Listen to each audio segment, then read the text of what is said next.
BRICS summit पर क्यों टिकी हैं पूरी दुनिया की निगाहें? पश्चिम में अलग थलग पड़ने के बाद रूस का दबदबा चीन के सामने फीका पड़ा है। नई दिल्ली। अब से कुछ दिन बाद दक्षिण अफ्रीका के जोहानिसबर्ग में ब्रिक्स समिट होने वाली है। इस बार समिट को लेकर डिप्लोमेसी की दुनिया में खासी गहमागहमी है। यूक्रेन के बाद दुनिया का वर्ल्ड ऑर्डर तेजी के साथ बदल रहा है।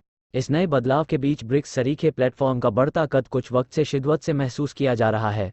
अंतर्राष्ट्रीय मामलों के जानकार मानते हैं कि आने वाले समय में ब्रिक्स एक अहम डिप्लोमेटिक और इकोनॉमिक ब्लॉक बनने वाला है।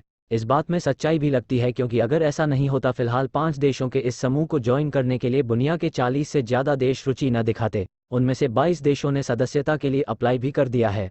अर्जेंटीना, सऊदी अरब, यूएई और ईरान उन देशों में से हैं जो गप में एंट्री चाहते हैं। विस्तार को लेकर गंभीर मंथन। ये ज़्यादा पुरानी बात नहीं है जब ब्रिक्स को पश्चिम देशों के चश्मे से एक ऐसे पश्चिम विरोधी प्लेटफॉर्म न बन जाए।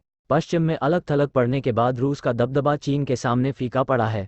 ऐसे में ब्रिक्स के एक ध्रुवीय या चीनी प्रभुत्व के तले होने की आशंका से इनकार नहीं किया जा सकता। दूसरी ओर, दुनिया की डिप्लोमेसी में भारत अगर एक अहम मुकाम पर है तो इसके पीछे वजह एक गुटनिरपेक्षता वाली डिप्लोमेटिक दूरी भी है। ऐसे में भारत नहीं चाहेगा कि इस मंच का इस्तेमाल पश्चिम विरोधी प्लेटफॉर्म की तरह किया जाए। साफ है कि नए सदस्यों की एंट्री ऐसा मसला है जिसे लेकर सदस्य देशों के बीच विमर्श देखने को मिल सकता है।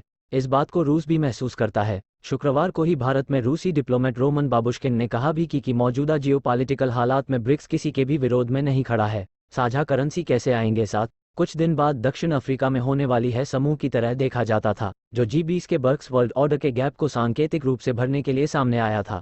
हाल के वर्षों में दुनिया के जियोपॉलिटिकल हालात तेजी से बदले हैं। ग्लोबल साउथ के देशों की धमक अंतर्राष्ट्रीय पॉलिटिक्स में तेजी से बढ़ है। ऐसे में ब्रिक्स का विस्तार एक ऐसा मसला है जो इस बार समिट के एजेंडे की लिस्ट में शायद पहले नंबर पर हो। इस मसले पर भारत का एकदम साफ रुख है। भारत ने कई बार कहा है कि समूह के विस्तार को लेकर उसे ऐतराज नहीं है।